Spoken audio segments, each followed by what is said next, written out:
Improving the final stage intercoolers coming up next on Monster Hobbies. Let's build it.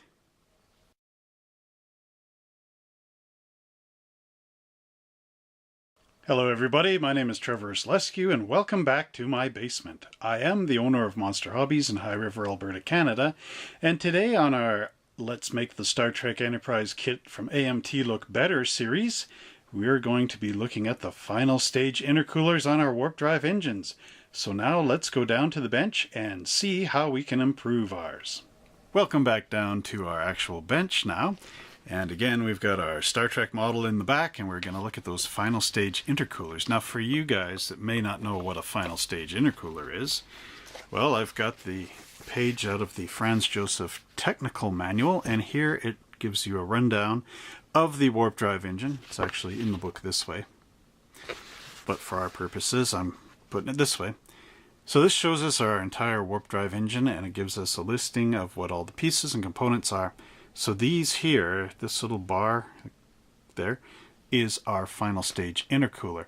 And as you notice in a tech manual, it has a little bar in the front and a little bar in the back. We're actually going to concentrate on how to make our final stage intercooler look like the one on the production model of the Enterprise. So if I'm going to do a video in the future of a Franz Josef Tech Manual book, I will show you how to add the intercoolers on both ends. But for the meantime, we're going to add on the little bar on the final stage intercooler, what I meant to say, onto our production version of this ship. So let's go down to our actual purple paper here and see how to do that. Now here I have a parts tree with our final stage intercoolers on it, but here's an interesting thing. These are the actual ones from the 1/1000th scale Star Trek kit from Polar Lights. Now Polar Lights is also part of round 2, and if you actually buy the new 2 model kit Enterprise set, the one with the father and son build, and there's a father building one scale Enterprise and the son building another. The son is building the 1/1000th scale snap together kit, and the father is building the old 1/650th scale model kit, the one that we are building in our box build. So if you get that model, you actually get both of these. Now one thing you'll notice here is that the 1/1000th scale kit is more accurate to the studio filming miniature. It also includes the intercoolers and pieces from the pilot film Enterprise and the second pilot. This would actually be the intercooler from the production show. And as you notice, there is this big pin that sticks out on the front of that intercooler. This is the part we're going to reproduce. But because this is 1/1000th scale, we will actually need to enlarge this to make it fit on the 1/600th scale. And I have another problem here too. This is an older warp drive engine that my friend Barry gave me. We did a parts trade. He gave me some of his old pieces. Now, these intercoolers, as you can see, are pretty right out of the box without any improvements. They're also glued on the engine backward, but instead of doing this on my new kit, because I still have to glue the engine together and all that, and you guys have seen how to build an engine on the videos that I made previous. I'm going to post that at the end of this video if you missed it. So anyway, what I'm going to do is just going to take one of the intercoolers and break it out of here, and I'm going to glue it on in the right direction. I'll just do a little off-camera cleanup. And I'm going to use this old engine that Barry gave me as a guide, so that when it comes to building a good engine, then I've already got this in place. You know, and I'm just showing you basically how to do it. So, without further ado, let's figure out how to do this. Now, in order to figure out how long these are and how big they should be when they become 1/650th scale from 1/1000th scale, we need a calculator, a ruler with some form of measurement on it. I prefer to use metric on this, so it's a centimeters ruler. Available in Canada and probably Britain. No, anyway. And then we need some lined paper, scrap paper. So I've got that too, because we need to write down a couple of measurements. So to begin with, I'm going to move the calculator off camera And we're just going to start with an intercooler here. I see one's bent there. Alright, so how big is this thing? Well, if you put it right up to there, it is approximately, wait, let's put the white paper behind it.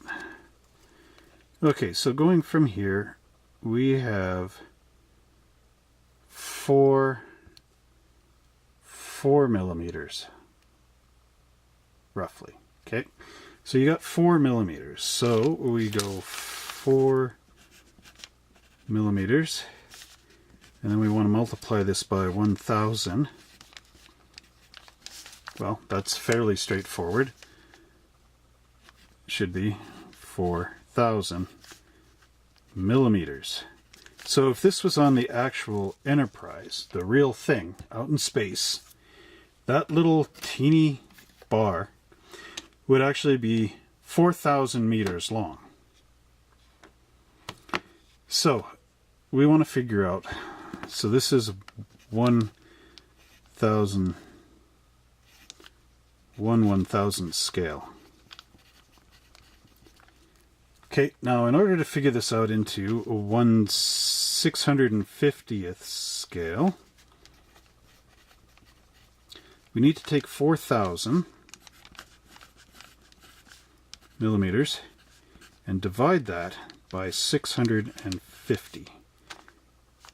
And that should equal whatever this will be in millimeters in 1/650th scale. So 4,000, and you divide that by 650, and it should be 6.15 millimeters. That's how long it would be. This 4 millimeters from 1/1000th would be 6.5 millimeters in 1/650th scale. Now you're probably not going to find something with 0.15.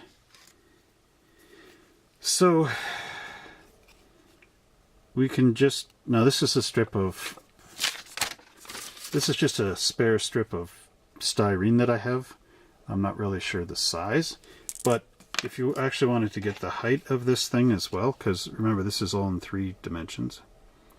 So you've got 1 millimeter high. So 1 millimeter, of course, well, it's going to be 1,000. 1 times 1,000. So divide that by 650, and it should be 1.5 millimeters high. So I'm not sure if this is 1.5.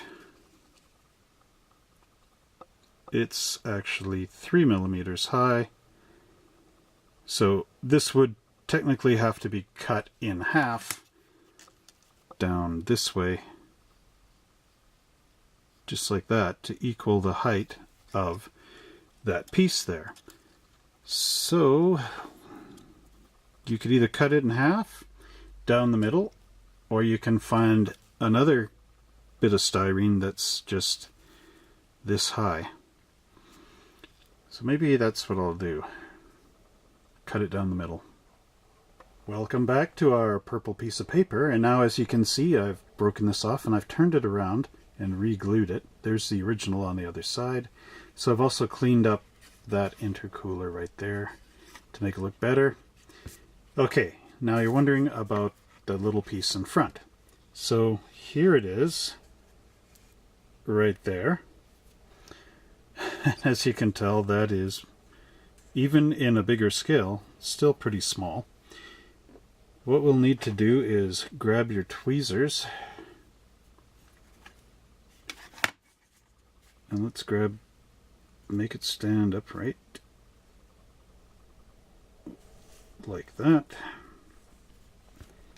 And I'm going to use my Games Workshop glue here. And we'll just put a little bead of glue that was coming out just a few minutes ago and now refuses. I'll put a piece of glue like that and like that, and then I'm going to stick it on here like that. Oh, looks like a little bit of glue came out. Okay, so luckily there is the seam line right here.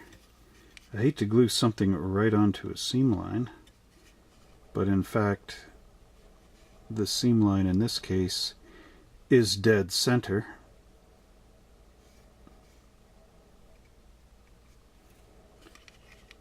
So there we go. No, it's just, I'm going to take the Games Workshop glue here and just see if I can't. Oh yeah, there's a bead right there. Okay, just needed to tilt it up more. Whoops. Yeah, you can tell I just glued that piece. I'm not too concerned on this. This is just a scrap. But anyway, scrap warp engine. So this is how that little missing piece to the warp drive engine would look once you get it all glued together. Now, what I'd suggest doing here, which I won't be able to do right now, is just to round that little edge off just a little bit once it's dry, you know, with your sandpaper. So you'd be doing that kind of thing. And just give it a little rounded top, just like this. That curve right there. And it should look pretty cool once you're done. And of course, you can already see how much of a difference that makes just right there, like that. So you've got the new intercooler, and you've got the old one, of course, backwards, but hey, I don't know who built this before. It was just some spare parts in Barry's box, so there you go. And that's how your warp engine will look.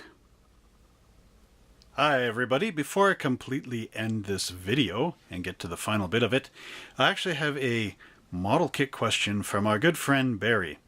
Now Barry, the guy that's been helping me with getting Star Trek models and parts, how's it going? Barry had a question about the 1/1000th scale Enterprise kit. Now in that Polar Lights model kit, it actually has components so that you can build the pilot film, second pilot film, and production film model. Now the question he has is, we have the 1/650th scale kit, and it has a navigational deflector in it, of course, or main sensor dish. What he wants to know is if the large scale pilot film dish from the 1/1000th scale kit will fit into the 1/650th scale.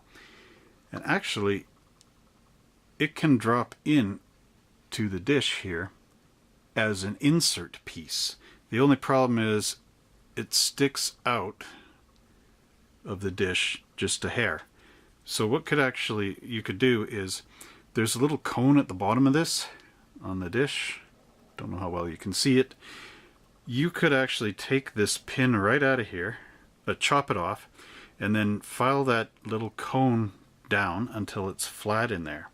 Then you should be able to glue the dish from the larger main deflector dish from the 1/650th scale kit, and it should actually be able to fit right in there, because it looks like it'll drop just behind the outer ridge on the original dish. So there you go, Barry. There is a question answered for you. So let's continue with the rest of this video.